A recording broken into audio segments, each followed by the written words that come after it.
All right, guys, this is Lino Leal. We're right here at Texas Made Welding Academy with another tutorial for you guys.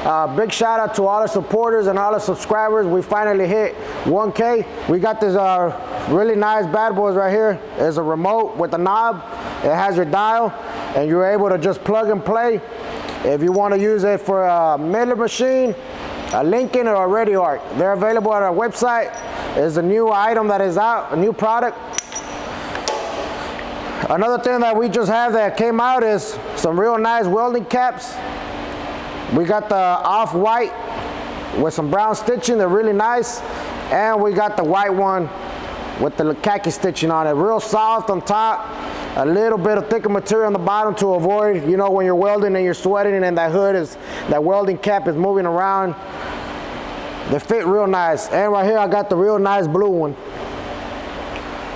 Pretty nice. Go check them out on our website. Remember, every entry, every $5 that you spend with us will give you one entry for the welding machine that we're giving out. Also, we have a couple of giveaways going on. Well, enough said.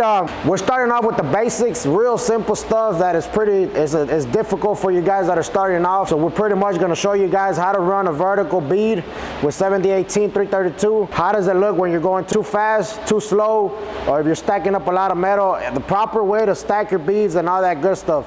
So come check us out. All right, guys, so we're gonna talk a little bit about your body position is one of the most important things. Make sure you position your body as best as you can to be comfortable throughout your whole weld from the start to the end of your weld. The most important thing is make sure you have a wide stance whenever you're standing up. Do not keep your feet together. Make sure you get a wide stance. Another thing, if you're right-handed, your right hand goes on the stinger, and then your left hand will go on the clamp. You want to rest your hand on the clamp. What I usually do is, once I start welding, I hold my rod where the 3 points are at on your 7018. I hold it, and as I'm welding, I'm pushing my rod, but my hand is sliding back. Once I feel that I'm close to my stinger, I jump it back. So you'll hold it right here. You don't want to hold it too close to the front because it's going to be hot. It's going to get hot on you. You don't want to hold it too close to the back, too close to the stinger, because it's going to get hot as well. So you want to hold it where the 3 points are at. Once you start welding, your rod is moving. This hand is sliding. Once the rod is moving, then you jump over on this side, okay? What a lot of people do is they grab the rod and they put their stinger kind of about 2-3 inches from the end. They put it right here. They do the little bend for your push angle, and then they just weld right here. They'll hold the left hand with the right hand right here. Just your fingertips. You don't want to hold it all, because once you start welding, you're taking in all that heat on the front of your hand. A lot of people do that to keep that rod from wiggling a lot. It's a 7018 332 is a little bit slimmer than the 7018 1/8, so it'll move a lot on you. So a lot of people, they do this. It helps them, you know, keep it a little bit more consistent. So you'll pretty much take it right here, okay? When you're welding 7018 332 on vertical, make sure you have a 10 to 15 degree push angle, just like it's shown on the picture, throughout your whole weld. You want to be pushing up 10 to 15 degrees because your gravity would tend to pull that down, okay? If you got your rod pointing downwards, your weld is going to sag. You're going to have a lot of metal buildup. It's going to come out bulky, okay? Make sure your rod is pointing straight into your plate. You don't want to have it at a side angle. You don't want to be pointing towards the side. That'll push your weld to the side, or you're stacking up material on one side more than the other side, or you're going to get undercut on whatever side you're favoring the most. So keep that in mind. Keep that rod straight, 10 to 15 degree push angle, and you'll be good to go. On your heat, make sure your heat, you want to be around 85, 90. So once you set it up, every machine is different. You might have to turn it down or go a little bit hotter. It all depends. So that's where learning how to read your puddle comes in. If you see it's running a little bit hot, turn it down or up. You gotta mess with it. Not every machine is the same. Just because it says Miller means it's gonna work the same as every other machine or a Lincoln. All right, guys, so we're gonna show you the type of pattern we're gonna do. There's different patterns you could do. You could do a zigzag pattern. You could do a U pattern. You could do circles. There's a lot of different things that you could do out there. Well, we're gonna stick with the most basic one. This is a zigzag pattern. So right here, whenever you go to your right, you step up, and then when you go to your left, you go straight across.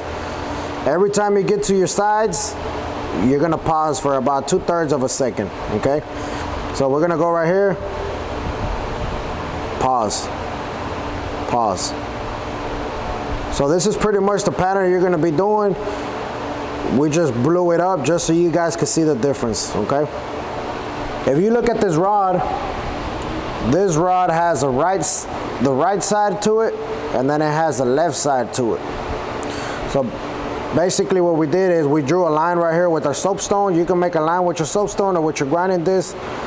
So we're pretty much gonna follow this line, and that's what's gonna keep us straight for our first weld. If you're at home and you're starting out, this is a good way to go. So if you pay attention to your rod on the right side and on the left side, we're gonna go towards our right, and if you pay attention, you can see the left side of our rod touching the edge of that line. We go to our left side, now the right side of our rod is touching the line.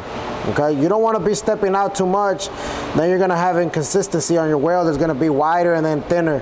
So if you're trying to keep it nice and thin or nice and even, try to follow this right here. Stop on the edge of the line, stop on the side of the line, stop on the other side. And you're gonna always stop on the sides for about 2/3 of a second. Make sure you count. You wanna stay on the rhythm. You wanna go fast in the middle and pause on the side. A lot of people, what they do is they don't stop on their sides. When you don't stop on your sides, all that metal is gonna be bulky in the middle, okay?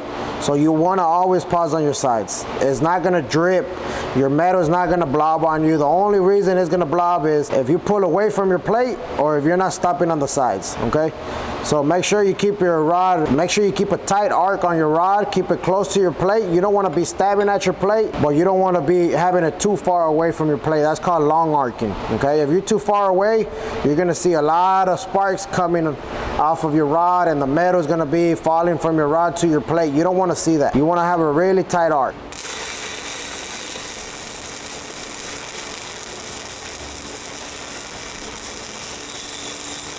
So right here we're wearing a weld. We're pausing on our sides like we should. Nice and steady. Pausing about 2/3 of a second on the side. Make sure you have a nice tight arc.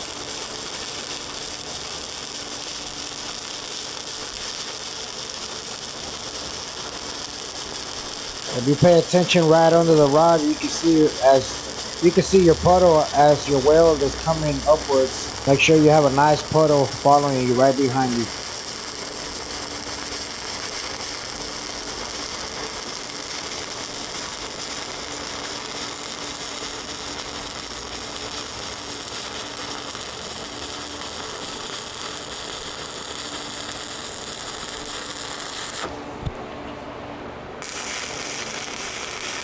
So right here we're doing our tying. You will tie it in, stop on the side, continue with your movement. Make sure when you're doing your tying, you go all the way down to where your crater started on your last weld. If you don't go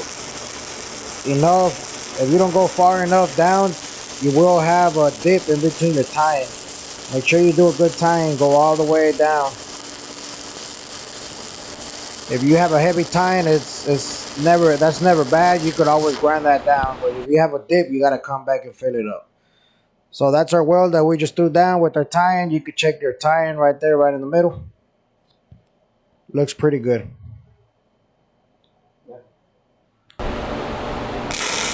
So right here on this one, we're gonna show you guys when you're going too fast or you're skipping too much on the side. If you pay attention to our weld, to our rod, you can see on the edges where we're skipping a lot. And then our puddle right behind our rod is kind of distorted. It's not coming right behind us like it should. It's trying to play catch up on us.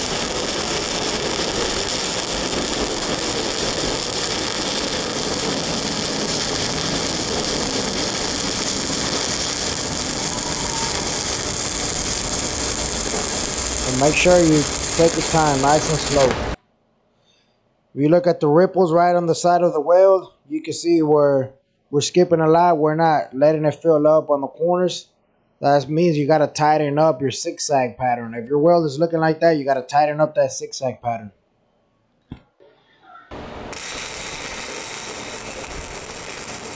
So right here on this one, we're staying too long in the same spot. We're not skipping as much as we should, so we're building up a lot of metal.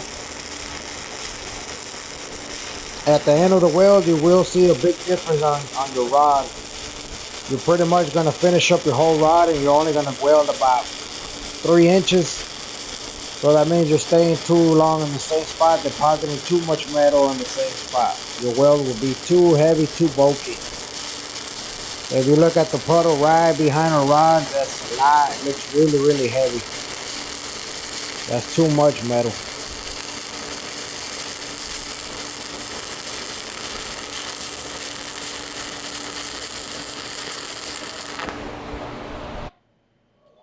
You see this weld? Yeah, it is a nice weld. We're just going a little too slow. We're depositing a little bit more metal.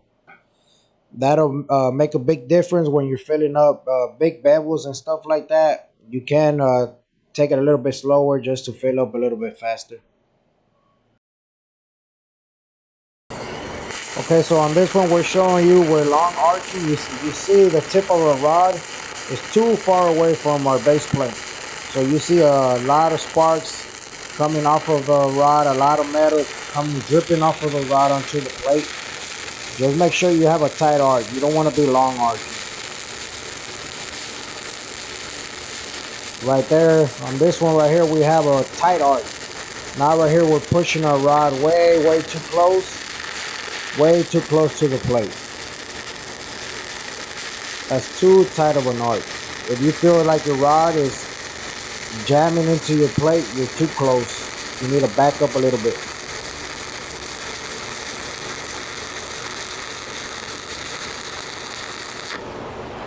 If you look at this weld, at the start of the weld, that's when we were long arcing. You'll get a lot of porosity on your weld. Your weld will be distorted.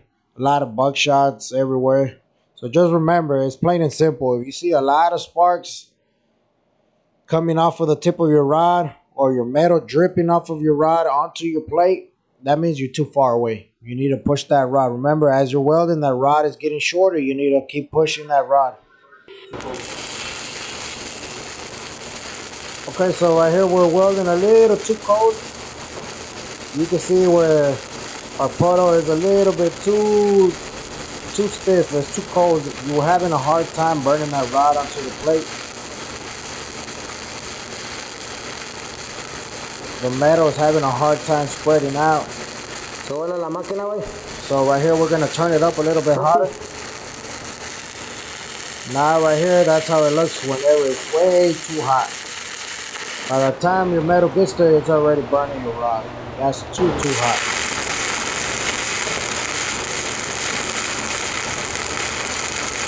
So right here we're doing our zigzag just like we should, stopping on the sides. But we are running our machine a little bit harder than what we usually run. If you pay attention to the puddle is way too watery. You can see right behind the rod where it's burning, it's too watery. We're having a hard time controlling that puddle there.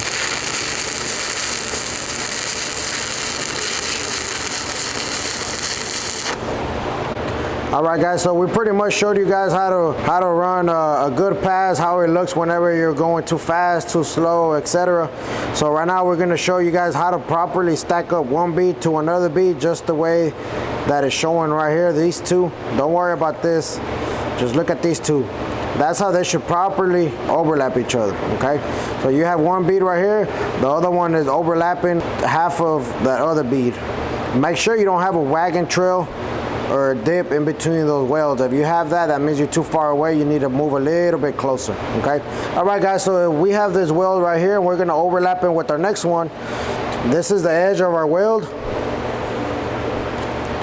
That's pretty much where your next bead is gonna go. That line is pretty much gonna guide you, that edge of that weld.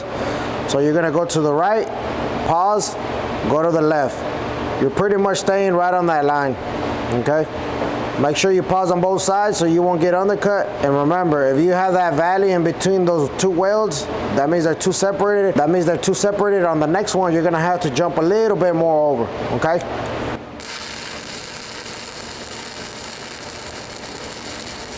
So right here, we're stacking one weld right next to the other weld. Make sure they overlap correctly. So right here, the main thing you gotta do is pause right on the side of that previous weld. So when you go to the right side right here, make sure you pause right on the line every single time. The center of your rod should be right on the line. Automatically, once it fuses, it burns. Once it's burning, your puddle will automatically overlap onto the other weld. You can see that right there. You see that puddle overlapping right there.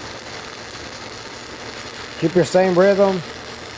Just make sure you pause on the side of that previous bead. If not, you're gonna have your welds too separated, and you're gonna have a valley in between those two beads.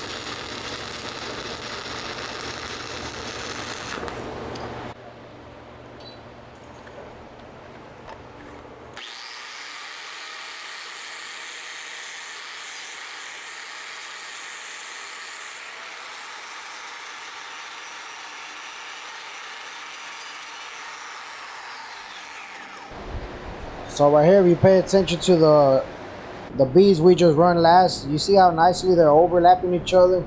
That's exactly how you want them to look every single time when you're stacking beads. Alright guys, so we properly overlap one bead with the other bead. Those are pretty much stringer beads. We're going to show you guys how to run a weave bead. If you want to run it a little bit wider, you can also do that. Just make sure you're not stacking a lot of metal, and make sure you got, you know, a good consistent weld. You don't want to have undercut on the sides or go wider and then go thinner. Okay, so on this one we're doing a weave bead. If you pay attention, we're going a little way wider than on our stringer beads. We're still stopping on the sides. We're just going a little bit more wider towards the left. The only bad thing about this, you got to make sure you're consistent. Every single movement that you do, you want to stop on the same spot. If you don't, your bead will be real wide, and then it'll go skinny, then it'll be wide again. So if over time, with experience, if you're consistent with it, you have a nice weave bead all the way through, from the bottom all the way till you finish that bead. Just take your time, the same thing. Make sure you're in a long arcing, keep pausing on your sides, and it should come out smooth.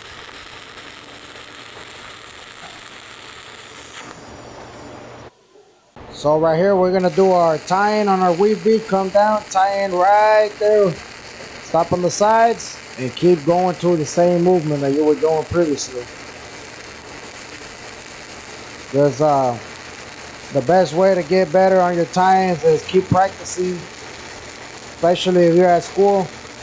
Once you get those beads looking nice, practice every single time you run a bead. Just stop halfway and practice your tie-ins. You want to learn that when you're at home or in school. You don't want to be learning that out in the field.